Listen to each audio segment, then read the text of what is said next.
Movie recap: The Cartographer's Curse. In a world where maps do not just describe places but shape them, there is an old superstition: never draw a place that doesn't exist, because once it's mapped, it belongs somewhere.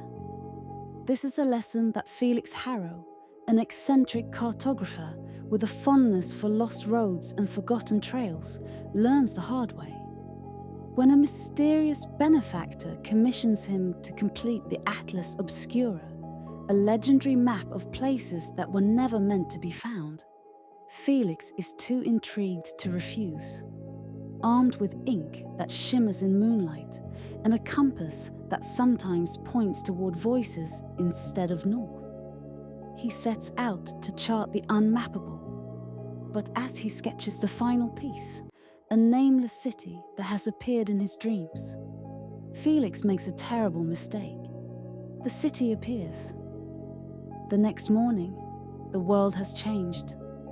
A strange and impossible place now looms on the horizon, its towers spiraling like coiled serpents, its streets paved with stones that whisper underfoot. The townspeople swear it was always there, though no one remembers traveling to or from it.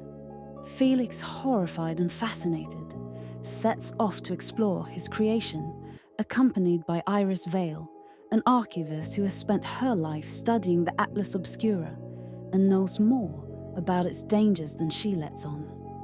Inside the city, they encounter sights that defy reason, buildings that shift when unobserved, staircases that spiral into the sky, and doorways that lead to places long erased from history. The people who dwell here seem trapped in time, repeating conversations like actors in an unfinished play. As Felix maps more of the city, it expands, growing with each line he draws, its architecture becoming stranger, its citizens more aware. The city is alive, and it knows who he is. Through fragments of lost records and Iris's reluctant confessions, Felix learns the truth. He is not the first cartographer to create a city that should not be. The Atlas Obscura has ruined many before him, pulling them into the places they map until they are forgotten by the world they left behind. The city was never empty. It was waiting, and now it wants Felix to stay. The cartographer's curse is revealed. The price of charting the unknown is becoming part of it. Every great mapmaker who contributed to the Atlas has vanished, swallowed by their own creations. Felix, realizing he is being unwritten from his own history, watches in horror as his name disappears from books. His reflection fades from mirrors, and even Iris begins to forget him.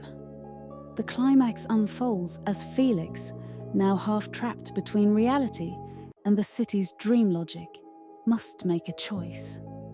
He can finish the map, sealing himself into the city forever but preventing it from spreading further. Or he can destroy the Atlas Obscura, erasing all the unmapped places, including this city and those who dwell within it. The city whispers, promises of eternity, offering him a throne of ink and stone. But Felix, with Iris's help, makes a desperate gamble. Using the last of his enchanted ink, Felix redraws the city's borders, shrinking it down to a single dot on the map, too small to exist, too insignificant to be found. As the city collapses, its towers unraveling like paper, Felix clings to the memory of who he is, hoping it is enough. The movie ends with Iris alone in Felix's study, staring at a blank space in the Atlas Obscura where his name once was. She remembers him, but only faintly, like a half-forgotten dream. Outside, a single unmarked road stretches toward the horizon, leading to a place no one can quite recall.